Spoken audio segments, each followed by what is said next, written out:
Hello, this is Jeremy Kosak. Today is February 28th. This is week 8 of class and my video journal on chapters 8 and 13 of the textbook.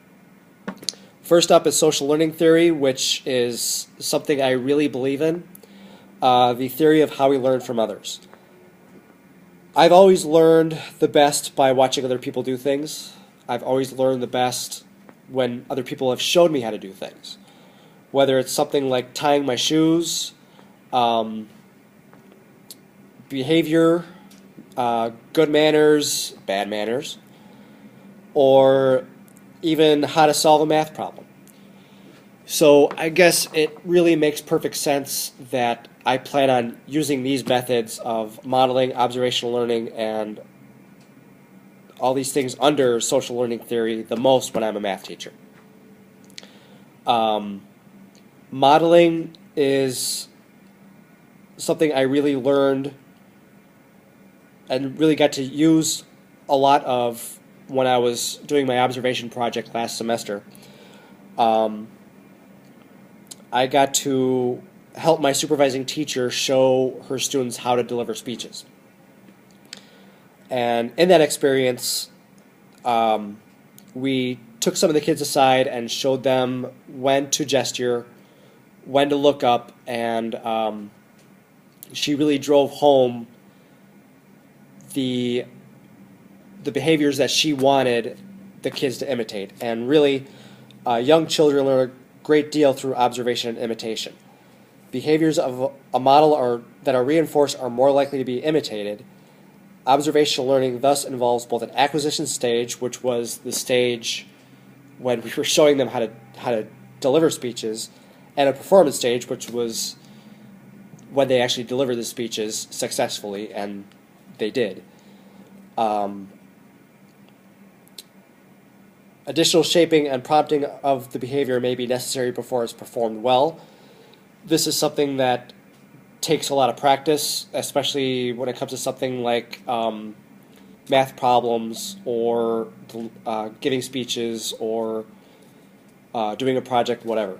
And math really lends itself to some of these methods, especially when it comes to developing problem-solving skills, which algorithms and heuristics are key to. They're key methods in solving problems and developing faster methods on solving those problems.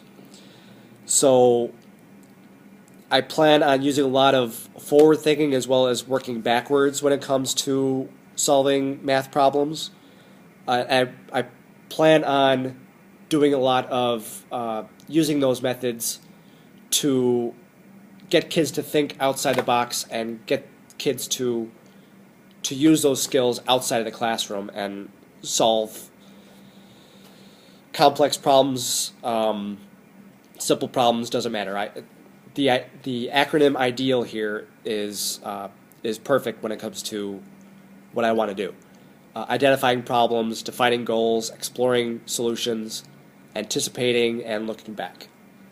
I do see some obstacles when it comes to getting kids to take risks and overcoming functional fixedness. People who experience functional fixedness are unable to consider alternative uses for an object. I had some training with my improv that helped me develop skills on how to think outside the box. So I plan on using a lot of that in my classroom and helping kids see that there's more than one way to solve a problem and helping them develop skills to overcome some of their some problems they may have. However, I've never really been a risk taker myself, so each step of problem solving can pose difficulties for students. In order to promote effective problem solving in the classroom, a teacher must help students develop strategies for problem solving and create a supportive environment in which students are willing to take academic risks. I've never been a risk taker myself, but I'd like to think that I can create a supportive environment so that my students can give their ideas, give their thoughts, and get their peers to take risks and possibly get me to take more risks. The teacher should encourage students to generate different representations of the problem. With math, some things can be limiting, but there are other ways to solve problems, and I'd like to think that I would create the proper environment to do so.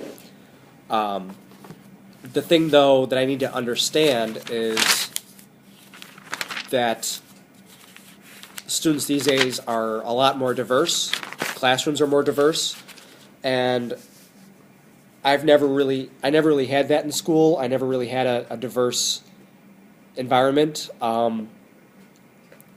Being in Catholic education, it was my classrooms were mostly white, unfortunately. So I never really got to see a lot of diversity. So multicultural education is more of a concern for me, and I think promoting equality and justice and all that will help my students want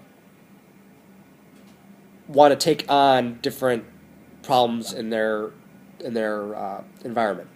Those who study multicultural education are deeply interested in confronting social issues such as poverty, sexism, and bilingualism, such that they seek to ensure that all students receive educational equality. I do see a great deal of importance in that. I see that as a struggle for me to think outside my own ethnicity, my own background, and to see that there are other ways to teach it, other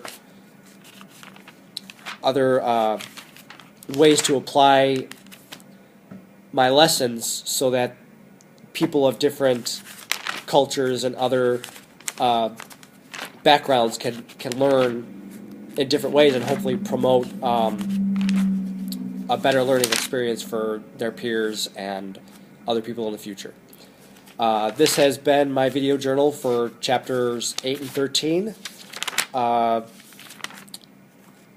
Issues in diversity, and where's the other one? Social learning theories. I hope to talk more about this in the future, and I'm sure we will later on tonight. Thank you very much, and see you in class.